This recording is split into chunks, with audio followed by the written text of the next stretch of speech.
Hello, everyone, and welcome to episode 2 of the Caribbean Football Weekly podcast for season 4.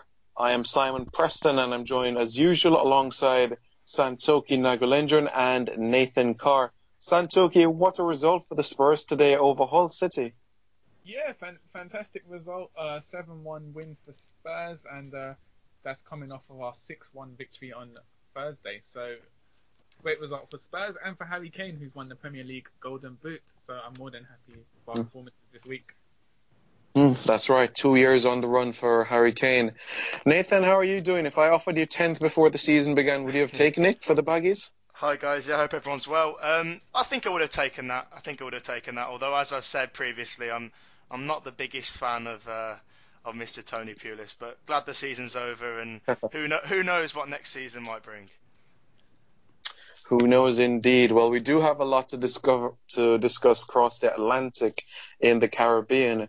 We will be discussing as it relates to the CFW Club Championship, as well as Caribbean internationals that will be involved in England in the playoff finals in the respective divisions. But before that, as usual, let's kick things off with some news. Santokie, I'll start things off with you. Anything your end?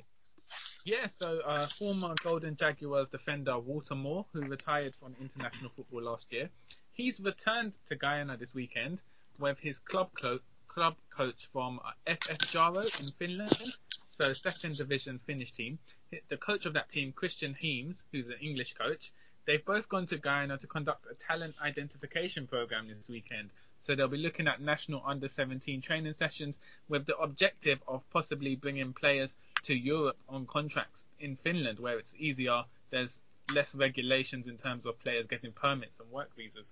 So hopefully that works out well for young Guyanese players. And moving across islands, tomorrow is the Antigua and Barbuda Football Federation elections.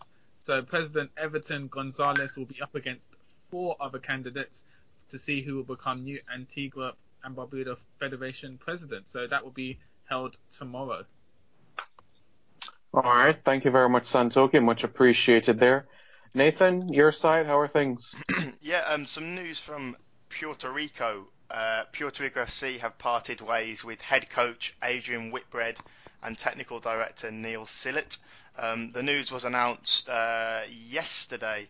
And Marco Velez will act as the interim head coach. The club has announced, Jack Stefanowski, who has some experience coaching the national team, he'll stay on as first assistant coach during the interim period. So Puerto Rico FC are a franchise club owned by Carmelo Anthony, the famous basketball player. They play in the North American Soccer League, and clearly they've decided that they want a bit of a freshen up in the management staff. So Whitbread and Sillett have departed. It'll be interesting to see who they now get in. I don't think they're a club that are short on money with Anthony as the owner. And also the Windward Islands Men's Championship, that's been rescheduled. Now this was set to kick off tomorrow and last for a week. It's been rescheduled from the 28th of June to the 6th of July. The Windward Islands Championship is for Windward Island countries, so St. Vincent and the Grenadines, St. Lucia, Grenada and Dominica. St. Vincent and the Grenadines are the defending champions from 2015. There was no tournament last year. St. Lucia in 2014 and Grenada in 2013. Also being told that Barbados will partake in this year's edition for the very first time. So look forward to following that. Hopefully there's some live streaming that's made available. We'll have to wait and see. All right. Thank you very much, Nathan. Much appreciated there. Some news my end as well in Jamaica. It is almost at the final stages of the JFF Sportsmax Elite League. That's the under-18 football competition comprising of the best talent in each parish. Started out with 13 teams, while the finals will be on May 27th between the Casafa All-Stars and the Clarendon Galaxy. The semi-finals were played on Saturday, where the Casafa All-Stars defeated the St. Catherine Saints by 2-1. And in the other semi-final, they found that the Clarendon Galaxy edged the Westmoreland Warriors by 1-0. Alongside that, some other news with a Jamaican international, Sean Cummings, which we'll get on to later on in the show. Sean Cummings has been promoted with Millwall into the championship for next season. So an exciting update for him. And Coach Theodore Tapper-Whitmore says for his friendly international against Peru that he will be utilizing local players as it's their last chance to impress him before the Caribbean Cup and the CONCACAF Gold Cup. Before we get into the CFU Cup Championship, gents, I'll start with you guys on a quick, brief opinion of you both on this one. Nathan, what are your thoughts of having local players getting an opportunity in a friendly match against a South American opposition prior to the Caribbean Cups and the last chance dress rehearsal for the team to prepare? Yeah, well, I think if Whitmore decides to use predominantly local players for their Caribbean Cup campaign, I can understand the logic in it. It would be obviously a good experience for the local guys to play in a different environment. I'm guessing many of them wouldn't have played in South America before. It is a FIFA international date, I believe, the 13th of June. So he obviously had that opportunity to call upon some of the European base, but I think it's good that he's given some local guys a chance to impress. Obviously, they had the friendlies earlier this year against the US and Honduras, and we saw some Red Stripe Premier League players involved there, although there were quite a few US based as well. But if players like Rosario Harriet and Ewan Grandison and Michael Binns, if they can stake a claim in this friendly, then I think it'll be a positive. But certainly for the Gold Cup, I've said it before, and I think we agree, Jamaica need to call upon their best squad, and the inevitability is their best squad is going to include quite a lot of the European-based players and the US-based players. So I expect to see much more of them for July's competition. All right. Santokie, your thoughts? Yeah, I mean, I can see the logic behind his tactics. I mean, it's coming at the end of the season, this game. So the international players who may feature in the Gold Cup from Europe and the MLS, they'll always be match ready, match sharp. So this is an opportunity just to have the players who may necessarily be on the bench, the reserve players, the local guys, just getting them up to date by playing high quality opposition and getting them ready. So if needs be, they'll be ready to step up into action during the Gold Cup. So I think this is a good way of kind of giving experience to the wider depth of the roster that Jamaica has. Jermaine Teddy Johnson as well has been called into the training squad, hasn't he, Simon?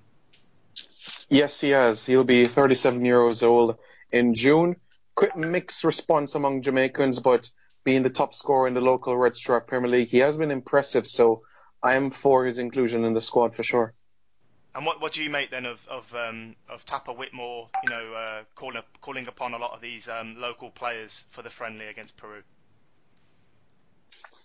I'm for this opportunity because bar this international Peru, there's not really much more opportunities for the local players to get playing time. Of course, they'll be in camps every now and again, but to actually play a match against a high quality opposition and a team with good pedigree in South America, I think it's a wonderful opportunity for the players to stake their claim, see if they can grab an opportunity to get into a squad for the Gold Cup or even if it's the Caribbean Cup as well, and press forward with the national setup over the next couple of years. Definitely. I saw Peru's squad as well, and they've called upon a relatively strong squad. I think they've got a player at PSV in the Eredivisie, so be interesting to see the sort of players that Peru field. But they've got a relatively strong squad, so it'd be a good test for Jamaica. Absolutely, it will be. So let's move straight ahead into the 2017 CFU Club Championship. That is going to be completing its end at the end of Sunday. By the time we finish recording, the final will begin to play. And in Group A action, we have Cibao, Central FC, and Grenades of Antigua and Barbuda. Nathan, I'll start with you on this one.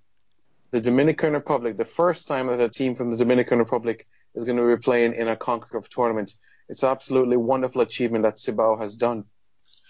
Yeah, really, really good achievement, and obviously Cibao are a club which is on the up. I know that some listeners will probably be referring back to last week's show where predictions were made, and obviously I did think that Central were going to make the final, but Cibao beat them 1-0 in a game that they had to win.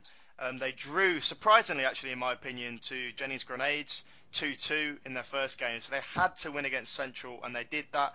And they're a club that is on the up. Their manager, interestingly, Albert Benegas, is in charge now. He's been there since the club formed 2 years ago, and he used to be in charge of Barcelona's famed youth academy, La Masia. He coached Hector Bellerin when he was at La Masia, and he actually spotted a certain Andres Iniesta as a 12-year-old in a seven-a-side tournament in Spain. It's a very good pedigree. He was over there. He was at Barcelona's youth academy for over 2 decades. So clearly he's had an impact. And yeah, the Cibao have done very well. And I think actually they look into the final now against Jabloteh. They might go all the way. So yeah, good performance altogether from them. A little bit disappointed with Central. They won't be defending their title.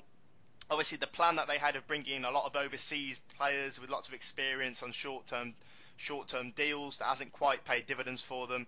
And against Cibao, they were playing with 10 men for much of the game. Nathaniel Garcia was sent off at the end of the first half, and I think that really didn't help them.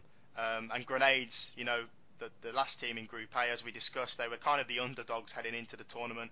They put up a decent fight. They went ahead against Central, and they scored 2 late goals against Cibao to snatch a draw. Interestingly as well, the website, the Antigua Observer, they reported in the week that goalkeeper Prince Walter has been offered a contract at Central, while the prolific Tevon Harriet has also attracted their attention. I think the idea, according to the Observer, is that Harriet will join Central, and they'll look to get him into Europe, possibly the Netherlands, or maybe a place in Scandinavia where he can kind of use that as a platform to build his career. But Harriet's been very, very impressive in the Caribbean Club Championship thus far. He scored 7 goals in 5 games, stretching back to the first round. So he's a real goal machine, Very, very interesting information indeed, especially about the point relating to Iniesta. Wow. But I must say, with Cibao, it was clear from their preliminary round that they were a team that were quite stingy in defence, not conceding very much goals at all. Santokie, did Cibao surprise you in any way in terms of result? They don't score many goals, but quite resolute at the back. Yeah, we knew from the earlier rounds that Cibao were a good quality team, but the amount of investment that Central FC had put into this tournament and previous form, they were the defending champions. It does go down as a shock that Cibao have managed to eliminate Central. I think, as Nathan said, they have a good quality coach who's worked in Barcelona before, and also Cibao, they've utilised a lot of international players. So their midfielder Charles Herald Jr., he got plaudits for excelling in the game, so he's from Haiti, a playmaker. And also Wodensky Sharon Font, otherwise known as Babelita. I believe he scored 2 goals against Grenades in their first match, and he's from Haiti. And Patrick Soko, who scored the winner against the crucial match against Central, is from Cameroon. So they've obviously utilised an international squad and built a good team. And I think that's the difference between them and Central. Whereas Central did utilise international players, it was very much short-term movements. So they brought in the players on 3 weeks contracts. And as we know, football is not a game about individuals, it's about gelling together as a team. And it looks like Central could not quite manage that. And it will naturally be a massive blow for Central and their ambitions. They would have been expecting to qualify for the CONCACAF Champions League, but unfortunately they've missed their opportunity.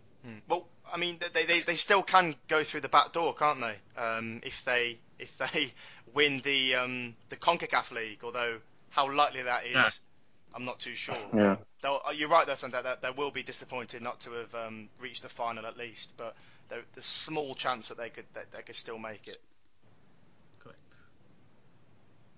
Yeah, it's actually going to be very, very difficult. Imagine it like a team that we've had in the UEFA Champions League, going from the first preliminary round, going to the group stages. It's very, very difficult to go through the amount of matches that they'd have to play, the travelling, etc., the quality of the opposition as well. So I think it's going to be difficult for a Caribbean team to actually go and win the CONCACAF League. But saying that is not necessarily an embarrassment because you're playing in a CONCACAF event where you are in front of scouts and coaches from all across the region as well, and this allows players to get the opportunity to play in the likes of MLS and other leagues in North America as well, Mexico as well, perhaps in Central America, for them to be professionals in the sport. So all the three Caribbean teams that go there, well, as we know, it's Portmore United and Central that will be there. But whether it's Cibao that joins them or San Juan Jabloteh, they shouldn't be disheartened by any means, Nathan, because it is a CONCACAF event and it's an opportunity to showcase their talent. No, I agree, and having that platform is important. I think we talked last week about the opportunities that can arise from playing at CONCACAF events. I mean, the CONCACAF League, the truth of it is they are going to be massively outweighed by Central American clubs, you know, because for any listener that doesn't know, the CONCACAF Champions League now, it has been reformed, and before the reform happened, the Caribbean had 3 representatives at the CONCACAF Champions League, and now they only have 2. A maximum of 2. They have 1 in the CONCACAF Champions League. They could have 2. And in this CONCACAF League, I think it's 13 Central American clubs altogether. So, you know, there's a small chance, as I say, but you're right.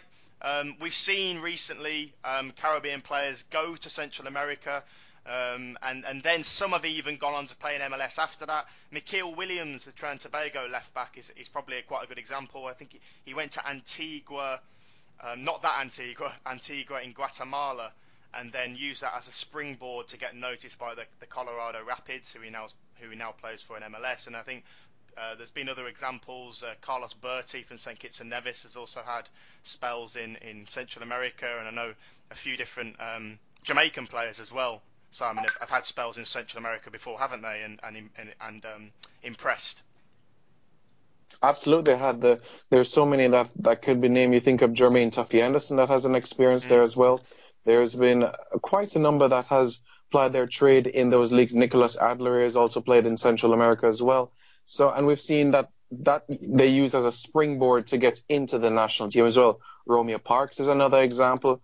Garrett Gordon has also played in Central America as well.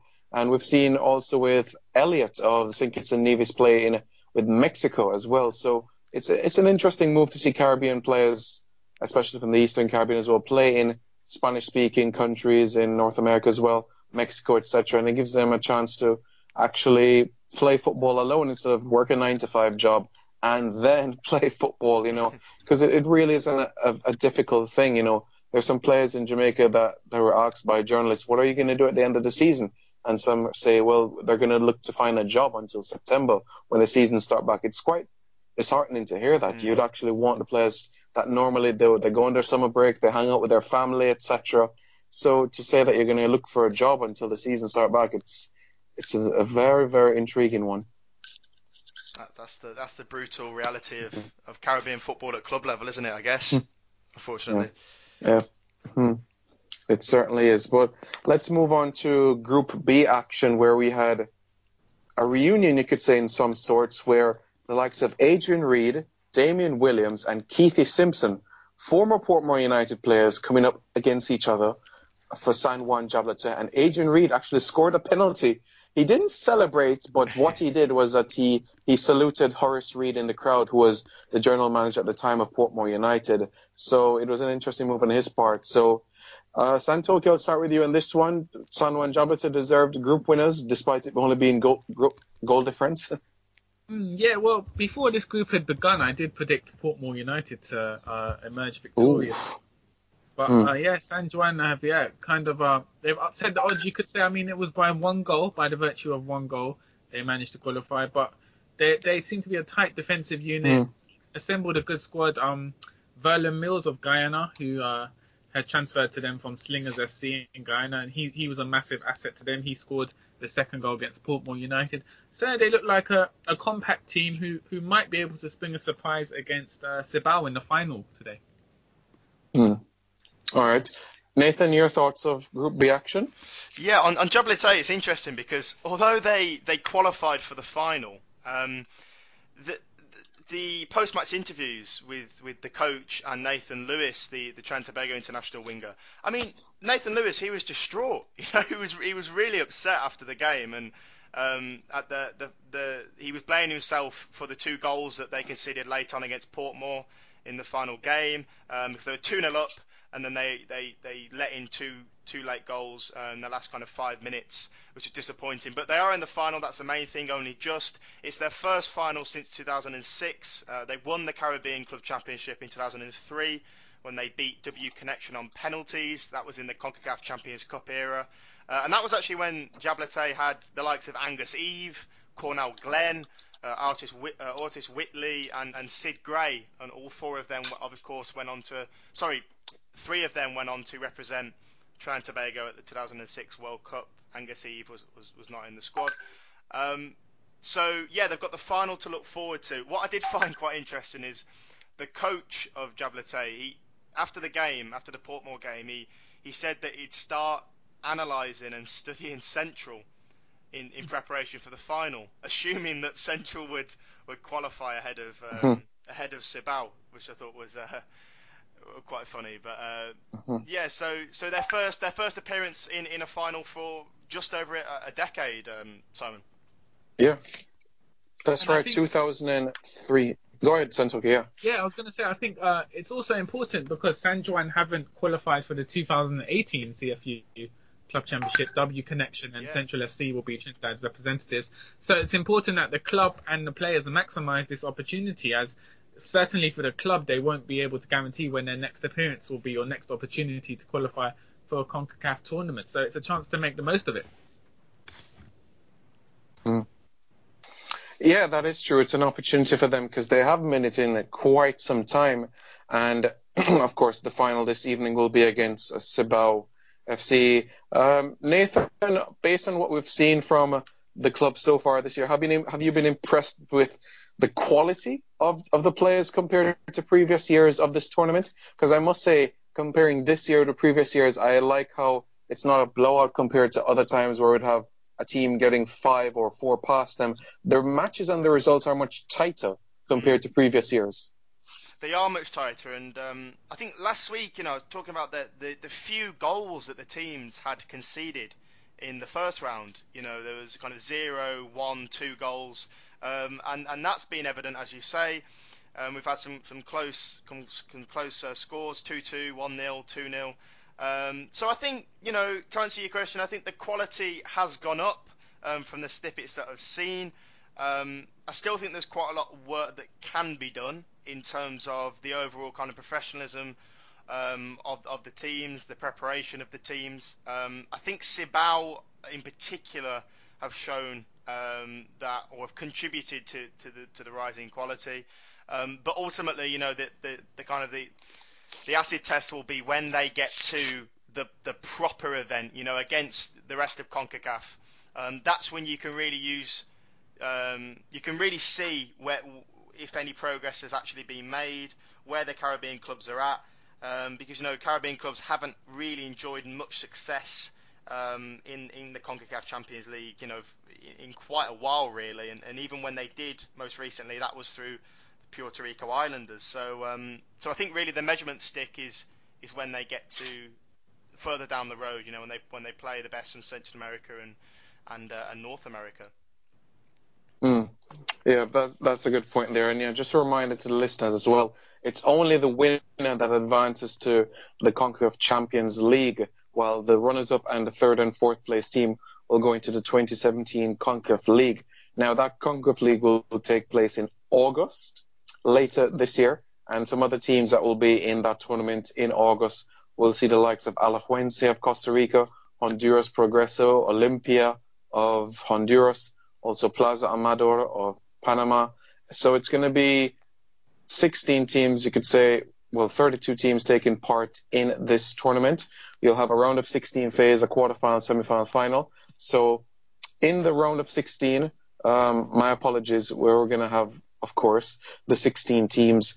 Nathan, do you think that it's a possibility for, say, a Caribbean team to advance to a quarterfinal or semifinal, even though we don't know an idea yet which team will play who as yet, but at least a Caribbean team can progress further in the tournament instead of play 2 games and then that's it? I hope so. I mean, Historically, I don't think Caribbean clubs have fared too well against Central American opposition. Down the years in the CONCACAF Champions League, there's been some heavy scorelines in the past. I think maybe against a club from Belize or Nicaragua or El Salvador, they might fare a little bit better than from Honduras or Guatemala or Costa Rica. But certainly, I hope for the sake of Caribbean club football that a Caribbean representative can go deep into the CONCACAF League. It would be great if we did have two representatives in the CONCACAF Champions League, because I was a little bit aggrieved. When I saw the whole tournament was reformed, I was a little bit saddened that we'd gone from 3 Caribbean teams to 2. And the idea was that there was supposed to be more representation for the rest of CONCACAF. And what clearly happened was Central America went up a lot, and the Caribbean actually went down, which was a little bit of a shame. So even more reason why, I hope that the Caribbean clubs can go deep into the CONCACAF League. Yeah. And Santokie, it's something we've just discussed so much. If you look at the amount of members in CONCACAF, 7 out of every 10 are from the Caribbean. Shouldn't we have more members in CONCACAF events, generally speaking, more as it relates to the teams competing, whether it's on the 17 championship, on the 20, or even a CONCACAF Champions League like this? I think in terms of international tournaments at under 17s, under 20, there's certainly a case for more representation for Caribbean teams.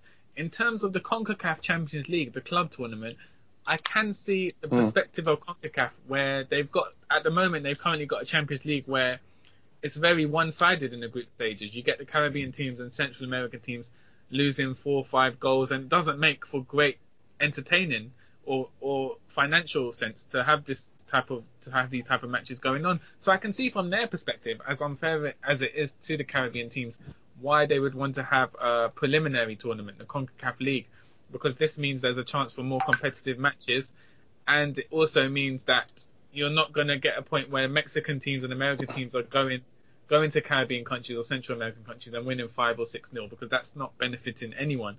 So I can kind of see their perspective, and hopefully the CONCACAF League allows Caribbean teams to taste a bit of success by playing teams who are not necessarily as good in quality as the MLS teams or Mexican teams. So playing Central American teams who they have a chance of gaining victory, and hopefully this will give them confidence and provide a stepping stone into their development into being able to compete in the CONCACAF Champions League in maybe 5 or 10 years down the road. Okay, fair enough. Understand it there. They've eliminated the group stage, haven't they, as well? CONCACAF. They've brought in a straight knockout format. Yeah.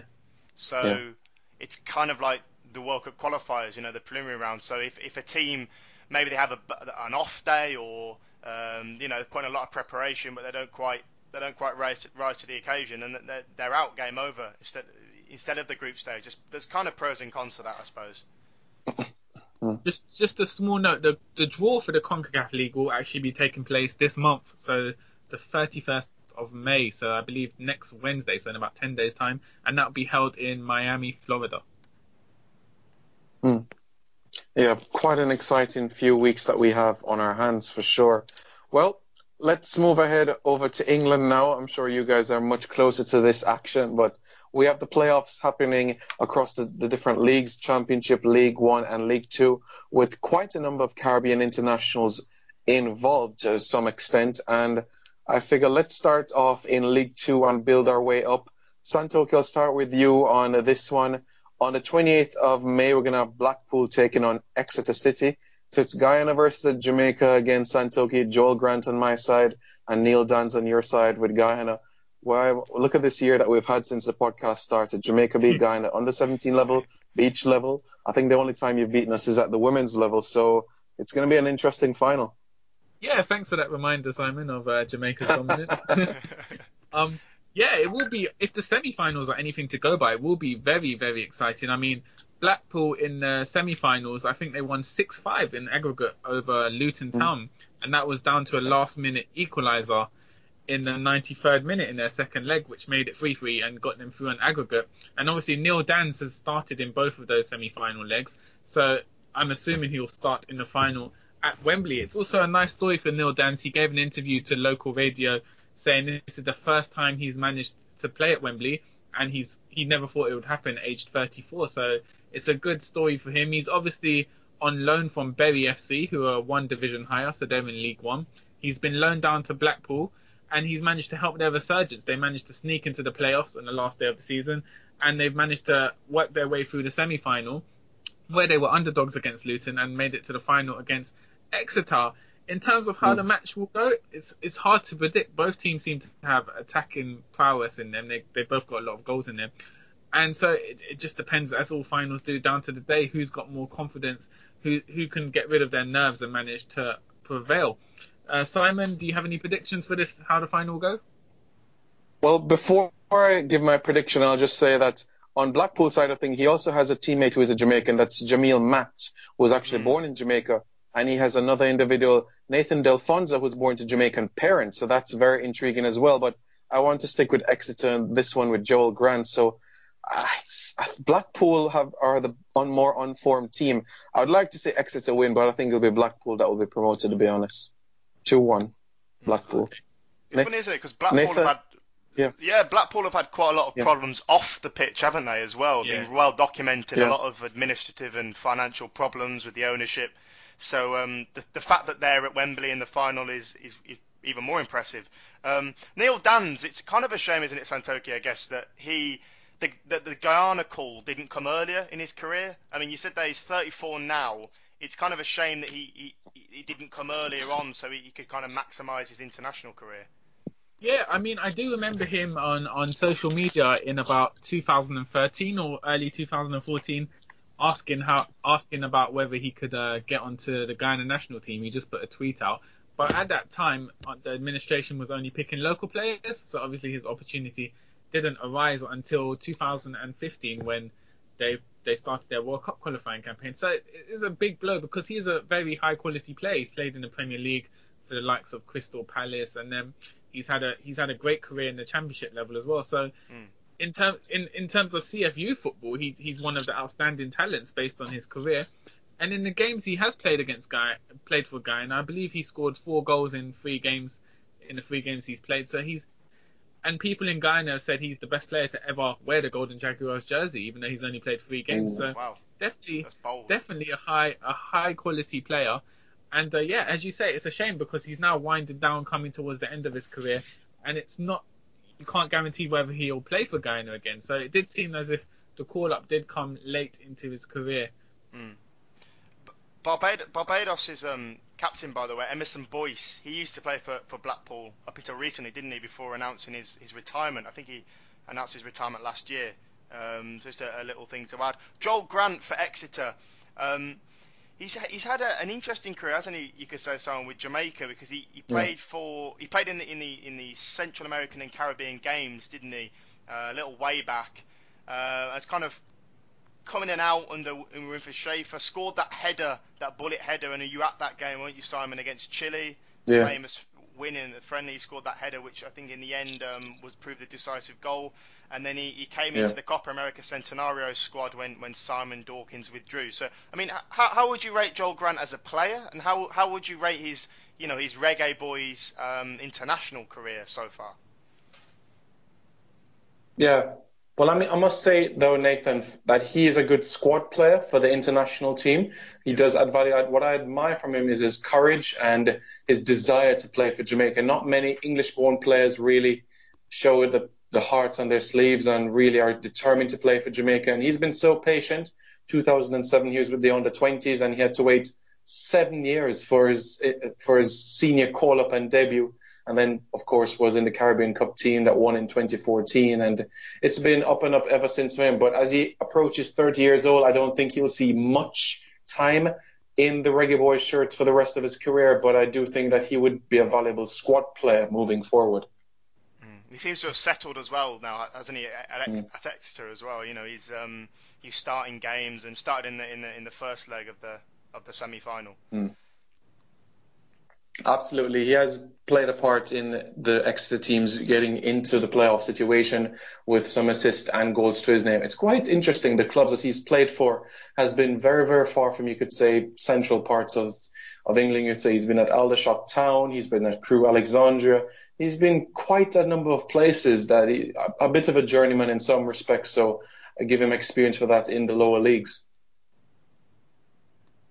Definitely. He also definitely. played for, also Premier League debut at Watford back in 2007. But go ahead, Nathan. Yeah. Yeah, he did. I was going to say he struggled to make it into the squad at Watford, I think, didn't he? And had to kind of, like many Yeah. players, they'd start at Premier League clubs and then can't quite make that cut, the grade, and then they kind of trickle down. But I was going to say that in the League One playoff final that already happened, Millwall won 1-0 against Bradford. Marshall, another Jamaican midfielder, he played in the full 90 for Bradford.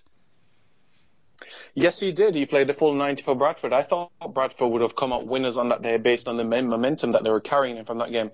Yeah, Mark Marshall, he was born in Jamaica. Yes, he left when he was very young with his parents to England. Never received a call, but someone that I thought could have been in a part of the youth setups when he was a teenager. Interesting final. I was a bit disappointed not to see Sean Cummings play in that final, but he said that he's just delighted to be involved, and to see him back in the championship again is also great from a Jamaican standpoint. I think he was injured, wasn't he, Sean Cummins, leading up to the game. But Santokie, did you catch any of the Bradford Millwall playoff final? I saw the result. I didn't catch any of the game, but yeah, Millwall won, didn't they? Last 5 minutes they scored a goal? Yeah, I think so. Yeah. 1-0. 1-0.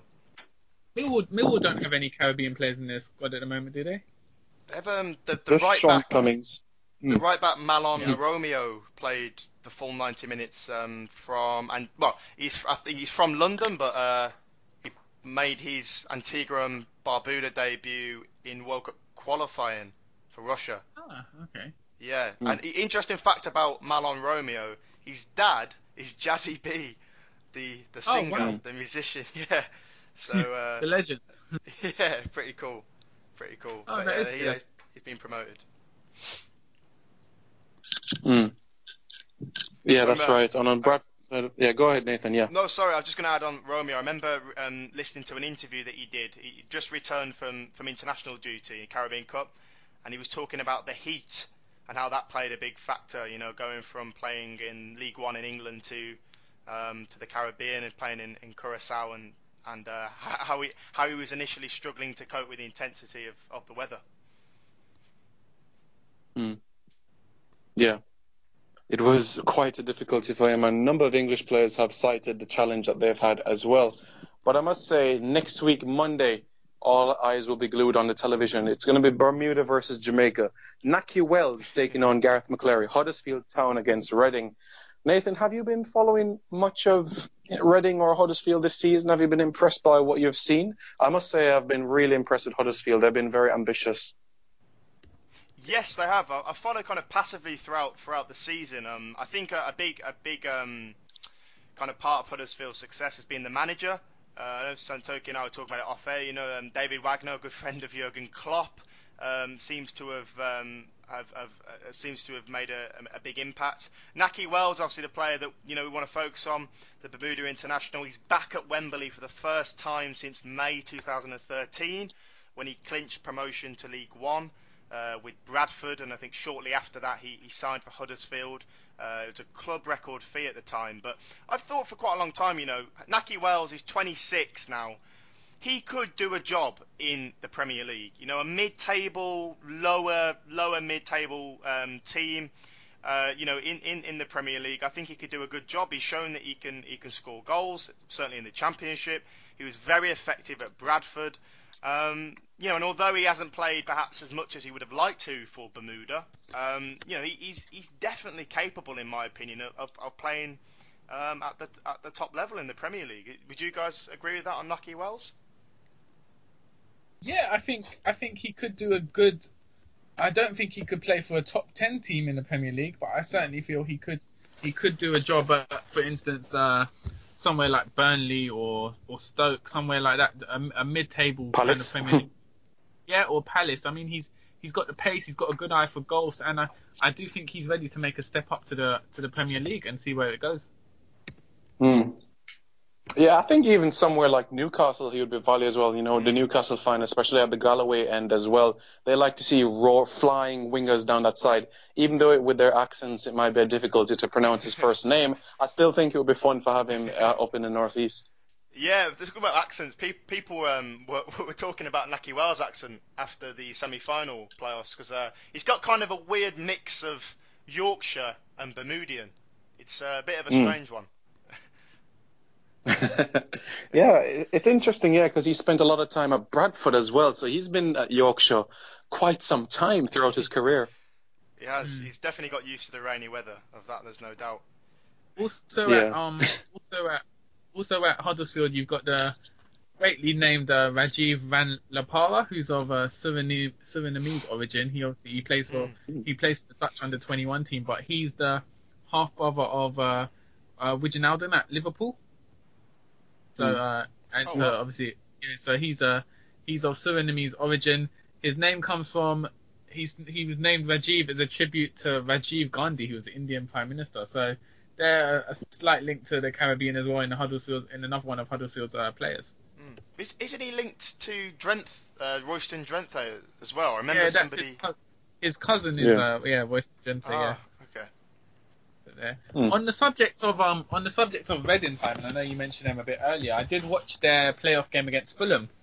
I caught a bit of the game, and Lewis Grabban looked very in form for them going up front. He was the solo striker, had a lot of opportunities, and yeah, looked like a dangerous striker. Is he someone who you would still welcome into the Reggae Boys fold? I know there was rumours a few seasons ago that he was thinking of getting joining up with them.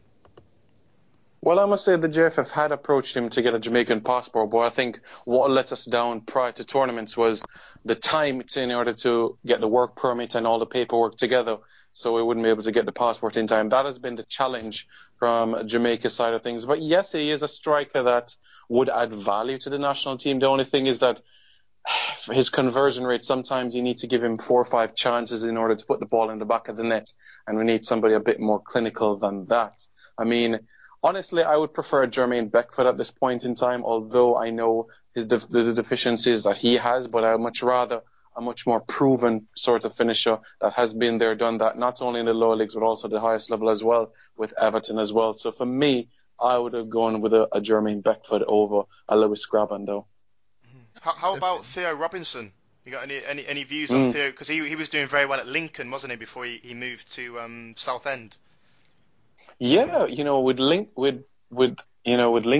he helped them on that good run that they had in the Mm. FA Cup, and he was saying as well that should I have a good run in the FA Cup, perhaps to go to the semi-finals, or provide for my family because Lincoln, well, of course they're non-league, so it was an opportunity for him to play professionally again. And I think that I would welcome him back in the national team right now, to be honest. I mean, he's at the peak of his career physically, so he's someone that I would have in the Gold Cup squad. Another Jamaican international at Reading is Gareth McCleary, who we don't know if he's going to be playing in the final, but maybe a kind of an impact substitute. Yeah, but he's not shy to Wembley at all. He scored against Arsenal at Wembley in the FA Cup a few years back as well. So he'll be flourishing in Wembley if he gets the opportunity. And under a good manager as well, Yap Stam, who is a very hard-headed figure and, quite a character from his days at United as a player as well and Lazio. So he's somebody that will be looking to get the best out of the players on the day. So I'm going to go with Reading for promotion on this one. Interesting. Mm. Yeah. To me, it's do I go for Bermuda or do I go for Jamaica? That's the $1,000,000 question. Bermuda. And a lot of Bermudans listen to this show, so you know what, you'd can't hard to please them. In that case, I'll go with Huddersfield. Can you imagine, like, Clyde Best message you after the show? What did you just say, Nathan? I'll look out for that message. Yeah. But no, I think the likelihood is that Wells is likely to start. I know that Wagner likes him. McCleary, I'm not sure whether he'll start or not because of his pace, I suppose. Maybe some managers they look to him as a player that can run at defenders when they're tired, last 20-25 minutes. Obviously it's a bit different with Jamaica. He tends to start more games when he plays, but we've seen it with Reading that in the past, actually recently he's been used off the bench more than starting games. Yeah. That is true. The last half an hour of games, most times to, go at the tired legs, as you said, the fullbacks drive the fare into them. So, yeah, it's going to be an interesting weekend where that is concerned. And, also Santokie, who's at Huddersfield as well, Dean Whitehead, the former Stoke player. So he gets a chance to go back to the Premier League. Yeah, it does. It does throw up a lot of. There's always you always find these stories in these type of matches. Yeah. So Dean Whitehead, how old is he now? He must be about in his mid-30s. Getting on, yeah. Yeah, he's about 33 now. Yeah, he's what you call like a solid Premier League player. Can do the job without ever excelling. Yes, he'll be remembered for providing an assist to Ricardo Fuller for getting past Arsenal in the FA Cup a few years back. I knew that Ricardo Fuller would come into this at some point. There you go. Can we have a quick word, guys? Can we have a quick word on the National League as well? The National League playoff final that happened just a week or so ago now. Forest Green Rovers beat Tranmere Rovers 3-1 into the Football League for the first time in their history, and Los Maynard played the full 90 for Tranmere, the St Kitts and Nevis International. And also, interestingly, I don't know if he's a player that you guys know of, Darren Stevenson. Also, of course. He's contracted to Tranmere, but I think he's on loan at the moment at AFC Fylde in non-league. But he was born in Jamaica, but has kind of a Yorkshire accent. I think he moved over from Jamaica to England, when he was younger, Darren Stevenson. Yes, he did. He was very young when he left at the time, the 24-year-old. He was at Bradford for a little while, and I thought that he was going to kick on from there and get more appearances, but he didn't really get much opportunity there and was there along in the lower leagues, just like a similar situation with Ricky Sappleton a few years back as well. So for Darren Stevenson's case, it's been an interesting one, but he's still a young player, and I'm sure that he's going to light up Merseyside next season. Let's hope so. And Forest Green as well, Keanu Marsh-Brown, who Santokie has Guyanese heritage, doesn't he? But interestingly for him, he was part of Antigua and Barbuda's training squad in June 2015, along with his brother Kaijuan Marsh-Brown for the World Cup qualifiers. But I think he has Guyanese, Jamaican, and possibly Antiguan heritage as well. But he never actually played for the Benin Boys. Yeah, he's a player who was being considered by the Guyana Football Federation. I believe he had Guyanese, Jamaican, Portuguese, and Scottish.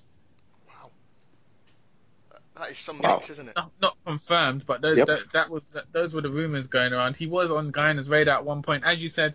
He did go and train with Antigua and Barbuda, but did not get to play for them. It's a small world that we live in. It is. I mean, just look at Harry Panayotou, Cyprus and St Kitts. When would you thought those countries would come together? Fiji and Jamaica, Mariapa. Yeah, that's a particularly extraordinary one, isn't it? Fiji. Yeah. Very few Fiji players that are born in the UK that can play for Fiji. As well, the Dimitri Mitchell, Simon, who played for Man United today, made his first team debut. He has Jamaican heritage, hasn't he? You were saying off air.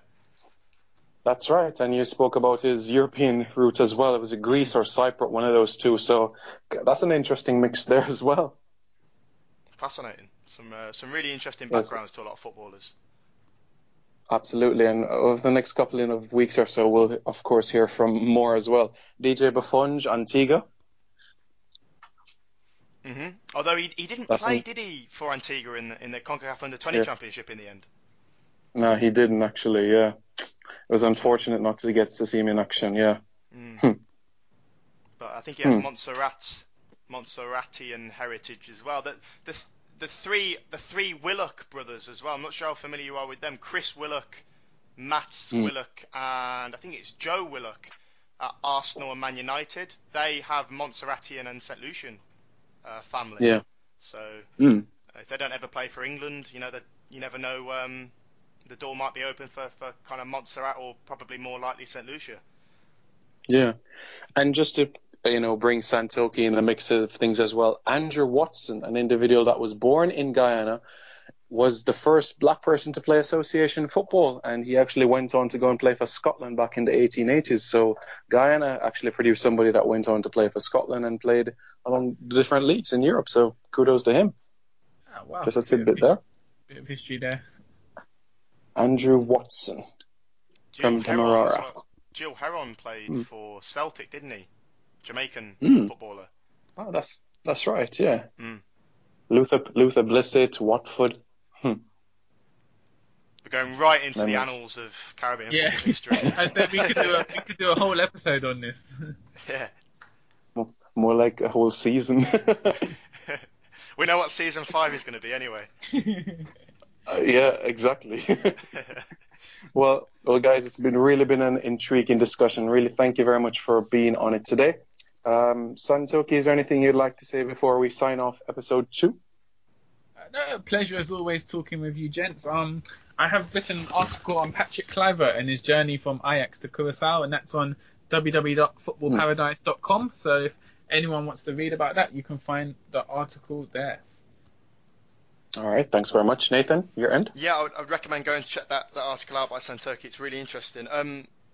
Thank you for listening. Caribbean Football Weekly is on SoundCloud, as you know, and it's also on iTunes, so feel free to go and subscribe and leave a review.